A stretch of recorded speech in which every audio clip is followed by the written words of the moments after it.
one thing we used to always call the Saeco brew unit in the warehouse when working on machines would be a barista. Because essentially that's exactly what your brew unit's doing in your machine. Okay. Now what I've done here is I've taken out, the only thing that really makes a Saeco brew unit different than anything else is the coffee dispensing assembly. As you can see here, all these brew units are really the same for like 80% of it, except for where the coffee is dispensing, depending on where your door is, and depending on, you know, just the actual makeup of your machine. Okay. And so with this, the coffee funnels can differ too. Okay. Just depending on how, you know, you can see here that these coffee funnels aren't as high. These ones are a little higher because of the way the coffee is being dispensed into it. Mm-hmm. But the thing that's important is every single one of these is doing the exact same thing. And that is gathering your coffee grounds right through your coffee funnel.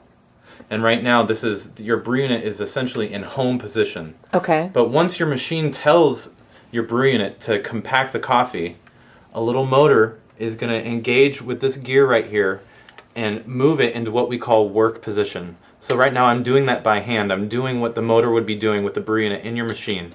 Can you be like, oh, yeah, it doesn't sound like that, Cat. It sounds like the $1 Million Man. So that's supposed to be holding 8 grams of coffee right there. Okay. And so when this is moving it up, you can see what it's doing right now is that bottom surface is just going into what would be this. And that's tamping your coffee right there. That's where the tamp is actually happening. And I guess that's why we would always call it the Saeco barista, because it was doing the tamp. It was gathering the grounds. It was tamping it for you. Yeah. So it's kind of doing.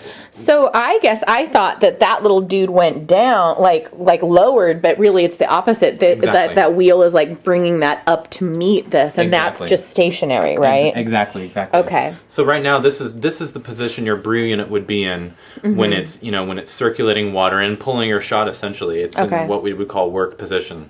Your brew unit should always be in one of two positions, home or work. Okay. And then you can see we have this little swiper dude here, and when it goes back into home from work, it will swipe the bottom of that screen right there. That moment right there, it's swiping the excess grounds right off of there, and then pushing your puck right off that and into your drop box. Nice. So it's kind of it's when it goes back to home, it's doing a lot of things. I'm going to go right back into work, and you can see it's coming down, scraping the bottom of that puck, and now it's back into home. Cool.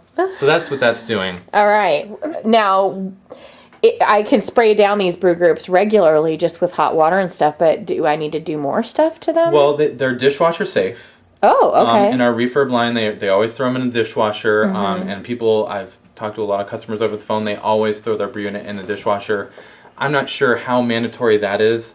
I'd say if you're pulling shots out of your super automatic every day, to give this a good rinse down with, your faucet. If you have one of those faucets that comes off, you can spray it, get all those grounds out of there. Because essentially what can happen, like weekly or daily, or if you're pulling a few shots out of your machine, you can never overdo that. Yeah.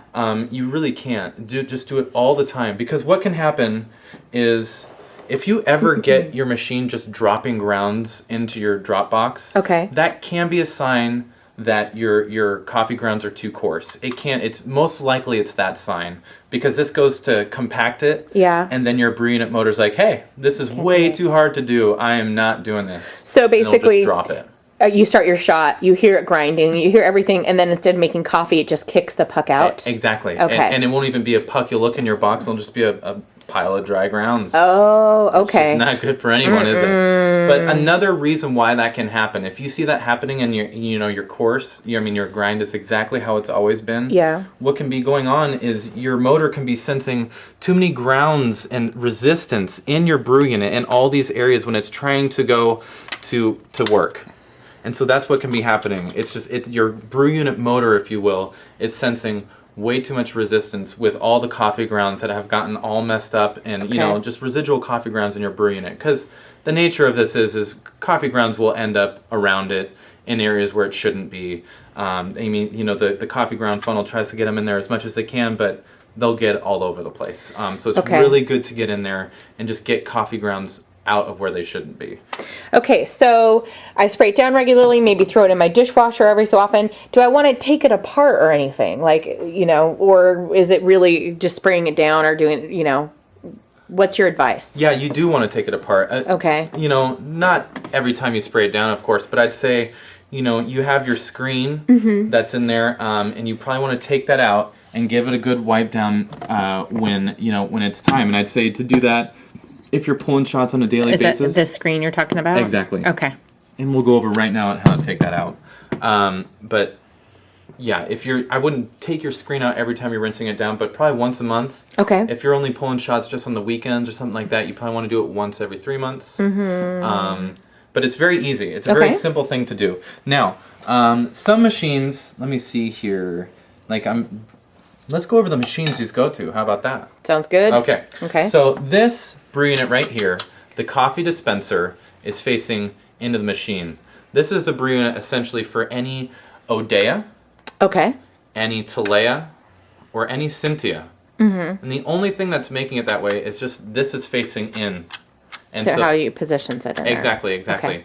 Now this one, as you can see, is the exact same, except for it's facing towards the door, which is going to be for any Exprelia or any Excelsis. Okay. They're literally identical except for which direction that's facing. That little dispenser? Exactly. Okay. Exactly. So those are those two. Now we have two different Encanto brew units. You know, the coffee funnel is exactly the same, but as you can see, it's almost like it's connecting to the door here with almost like a female connection.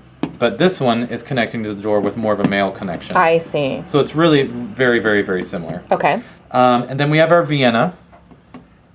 Typically, there's another elbow coming off of here facing down through the door. Oh, okay. It just clips on there. It's a separate part. But yeah, that's for your Vienna. And I think, we have a different version for the Encanto as well. Oh, okay. Another Encanto. Yeah, and it's just, there's less of a coffee funnel. It's pretty much the same as those ones. Okay. But let's start off with the Encanto ones, because if you have this brew unit, you should have received this really cool tool. Yay. And it's got a little bit of an Allen key there. And so all you're going to do is put that right here. It fits perfectly right on the top of this dispenser assembly. Okay.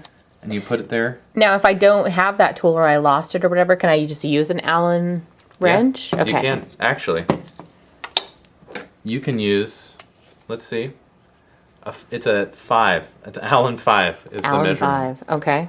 And that does fit in there just fine. Got it. So if you lose that key. Yeah, you'll be just fine. I'm sure you can buy this part.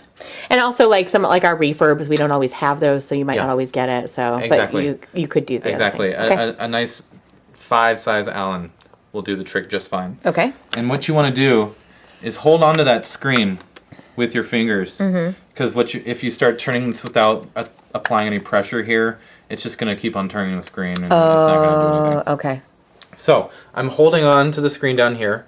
I'm putting some friction on there, and I'm just turning. And I can already feel the screen down there.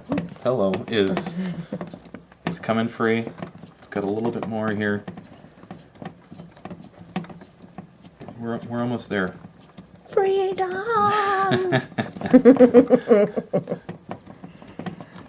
Okay, it's free. Okay. Now the screw itself is fixed to the screen. Oh, okay. You know, so that's kind of why you can't unscrew this that way. You got to do it from above, because it's kind of, it's got a locking nut on there, if you will. I see. Okay. So yeah, this is a good thing. Now you could soak this, you could scrub it. You could do this standard screen check. Hold it up to the light. See how many holes are obstructed. If you got to clean any out. Just give it a nice good scrub, because this will do a lot for your machine.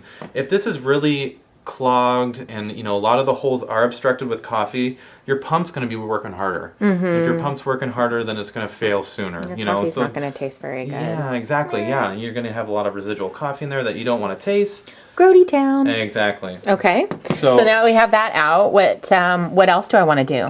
I'd say that's the big thing. That is one really good way. I'd say the biggest thing habitually is to rinse this thing down, get all the coffee out. Second thing would be this. Okay.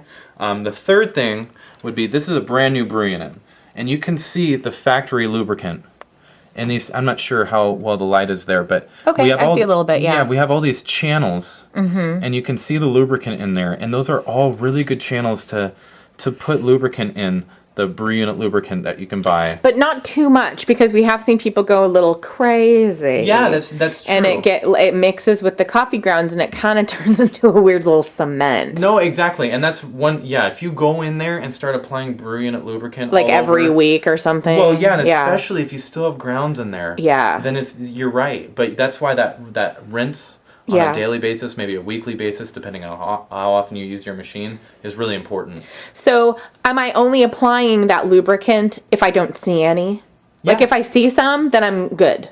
But if I don't, then I might want to do a little dude in there. Exactly. Okay. And I would, if you see coffee grounds in those channels to get your brew unit from home to work position, I would try your best to get that out, because it's going to end up being very counterproductive. Okay. Just like you were saying, that can be a problem if you're mixing grounds with the lubricant, and then your brew unit motor is going to end up working too tough, and like I said, it can start dropping dry grounds. Okay.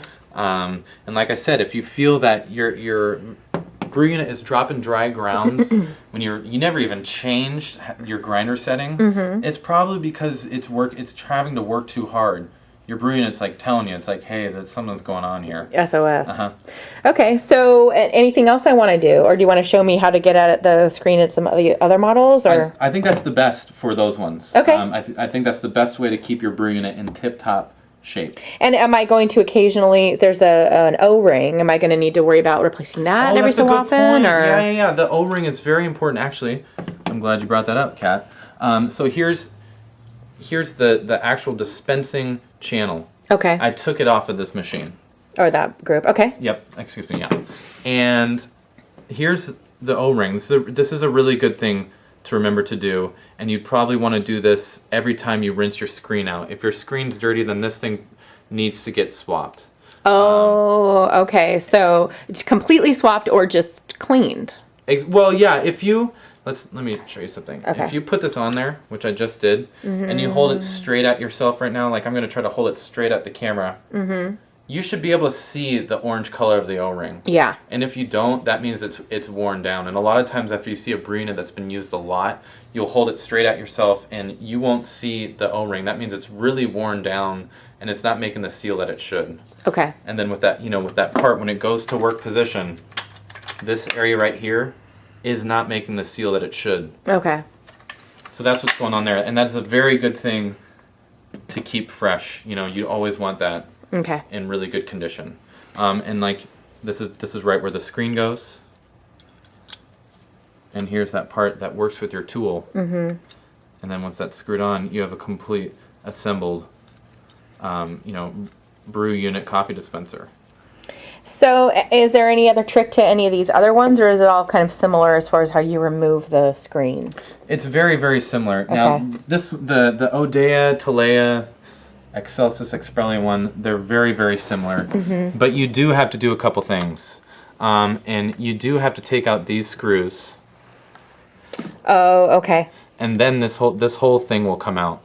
Because it's kind of, I think you can undo the screen by yourself with your hand, but it's a little tricky. So you remove those two screws. Exactly. And then that whole top part comes off? Exactly. Okay. Exactly. The whole thing comes right off. And then how do I then get at the screen? Is it the same way? Exactly. It's the exact same way. Actually, see.